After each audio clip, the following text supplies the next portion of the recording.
খেলার মাঠ থেকে শুরু করে সামরিক ক্ষেত্রে সব দিক থেকে একে অপরের প্রতিপক্ষ হচ্ছে ভারত এবং পাকিস্তান।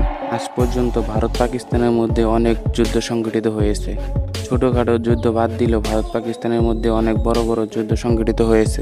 দেশ বিভাগের মাত্র 2 মাসের মাথায় ভারত পাকিস্তানের মধ্যে যুদ্ধ সংঘটিত হয়েছে। কাশ্মীর ইস্যুতে ভারত পাকিস্তানকে মুখোমুখি হতে দেখা যায়। দেশ দুটির মধ্যে সামরিক সক্ষমতা কার বেশি, কোন দিক থেকে কোন দেশ এগিয়ে রয়েছে, যদি বর্তমানে ভারত পাকিস্তানের যুদ্ধ লাগে তাহলে কোন দেশ জিতবে। তাহলে চলুন বিশ্ব রহস্যের এই এপিসোডে আমরা তুলনা করে দেখি ভারত ও পাকিস্তানের সামরিক শক্তি সম্পর্কে। তো গ্লোবাল ফায়ার পাওয়ার 2025-এর র্যাঙ্কিং অনুযায়ী ইন্ডিয়ার অবস্থান হচ্ছে 4র্থতম আর পাকিস্তানের অবস্থান হচ্ছে 12তম। ইন্ডিয়ার নিউ ক্যাপিটাল হচ্ছে নিউ দিল্লি আর পাকিস্তানের ক্যাপিটাল হচ্ছে ইসলামাবাদ।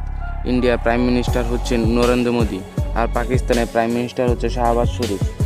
ইন্ডিয়ার টোটাল ল্যান্ড এরিয়া হচ্ছে 3.2 মিলিয়ন স্কোয়ার কিলোমিটার আর পাকিস্তানের মোট আয়তন হলো 7,96,095 স্কোয়ার কিলোমিটার।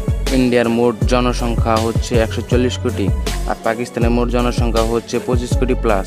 ইন্ডিয়ার জিডিপি হচ্ছে $3.94 ট্রিলিয়ন আর পাকিস্তানের জিডিপি হচ্ছে $374.5 মিলিয়ন। ইন্ডিয়ার পারচেজিং পাওয়ার প্যারিটি হচ্ছে $16 ট্রিলিয়ন আর পাকিস্তানের পিপি হচ্ছে $1.58 ট্রিলিয়ন। আর 2025-এ এসে ভারতের ডিফেন্স বাজেট হচ্ছে $73 বিলিয়ন আর পাকিস্তানের ডিফেন্স বাজেট হচ্ছে $7.64 বিলিয়ন। এবার আমরা জানবো সামরিক শক্তি সম্পর্কে। প্রথমে আমরা জানবো ভারতের সেনাবাহিনী, নৌবাহিনী এবং বিমান বাহিনী সম্পর্কে, আর তারপর আমরা জানবো পাকিস্তানের সেনাবাহিনী, নৌবাহিনী এবং বিমান বাহিনী সম্পর্কে। তারপর আমরা তুলনা করে দেখব কোন দেশ কোন দিক থেকে এগিয়ে রয়েছে।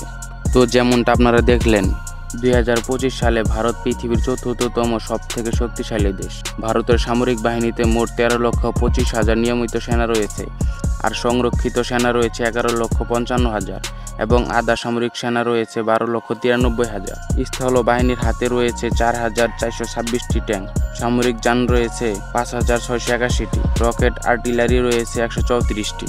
ভারতের যুদ্ধ বিমান রয়েছে 2,216টি। এগুলোর মধ্যে রয়েছে রাশিয়ার তৈরি MiG-21, MiG-27 এবং MiG-29, সুকোই 30 MKI, ব্রিটেন ফ্রান্সের তৈরি জাগুয়ার এবং মিরেজ 2000টি রয়েছে। আর মোট ফোর্সের হিসাবে ভারতের নৌবাহিনীর রয়েছে 15টি সাবমেরিন, 15টি ফ্রিগেট, 11টি ডেস্ট্রয়ার এবং বিমান বহনকারী জাহাজ 2টি। এতক্ষণ আমরা ভারতের সামরিক শক্তি সম্পর্কে জানলাম। এবার আমরা জানবো পাকিস্তানের সামরিক শক্তি সম্পর্কে। আর 2025-এ এসে পাকিস্তানের সেনাবাহিনী হলো পৃথিবীর মধ্যে 5ম শক্তিশালী সেনাবাহিনী। পাকিস্তানি সেনাবাহিনীতে টোটাল 17 লক্ষ সৈন্য রয়েছে। এর মধ্যে অ্যাক্টিভ সোলজার রয়েছে 6,54,000, রিজার্ভ সৈন্য রয়েছে 5,50,000 এবং প্যারামিলিটারি রয়েছে 5 লক্ষ।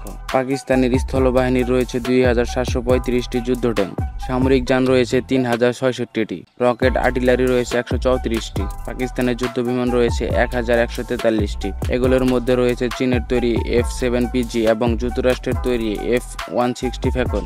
পাকিস্তানে রয়েছে 8টি সাবমেরিন এবং 9টি ফ্রিগেট, ডেস্ট্রয়ার রয়েছে 2টি। সবচেয়ে বড় কথা হলো পাকিস্তানের কাছে রয়েছে 170টি পরমাণু বোমা। আর যে সকল পরমাণু বোমা রয়েছে সেগুলো সবসময় ভারতের বিভিন্ন লোকেশনে অ্যাক্টিভ করা থাকে। আর পরমাণুগুলোর রেঞ্জ 2000 থেকে 2500 পর্যন্ত হয়ে থাকে। আর কখনো যদি পাকিস্তান বিপদে পড়ে তাহলে ভারতের ওপর পরমাণু বোমা মারতে 2 সেকেন্ডও ভাববে না। যদি আমরা ভারতের পাকিস্তানের মধ্যে তুলনা করি তাহলে সামরিক শক্তির দিক থেকে ভারত এগিয়ে থাকে, কিন্তু সাহসিকতা আর দক্ষতার দিক দিয়ে পাকিস্তান এগিয়ে থাকবে। আসলে ভারতের বাহিনী অনেক ভীতু হয়ে থাকে, তারা শুধু সিনেমাতে সাহসিকতা দেখায়, কিন্তু পাকিস্তানের বাহিনী অনেক দুঃসাহসী। তারা তাদের দেশের জন্য প্রাণ দিতে প্রস্তুত, কারণ তারা মনে করে দেশের জন্য প্রাণ দিলে জান্নাতি হবে। আর এটা সত্যি, কোনো মুসলিম বাহিনী যুদ্ধ করতে গিয়ে মারা গেলে শহীদের কাতারে দাঁড়াবেন এবং বিনা হিসাবে জান্নাতে যাবেন। ভিডিওটি যদি ভালো লেগে থাকে তাহলে একটি লাইক করে দিন। আজকের মতো এই পর্যন্তই, দেখা হবে আগামী এপিসোডে। সে পর্যন্ত ভালো থাকুন আর চ্যানেলটি সাবস্ক্রাইব না করে থাকলে সাবস্ক্রাইব করুন এবং পাশে থাকা বেল আইকনটি প্রেস করুন। ধন্যবাদ।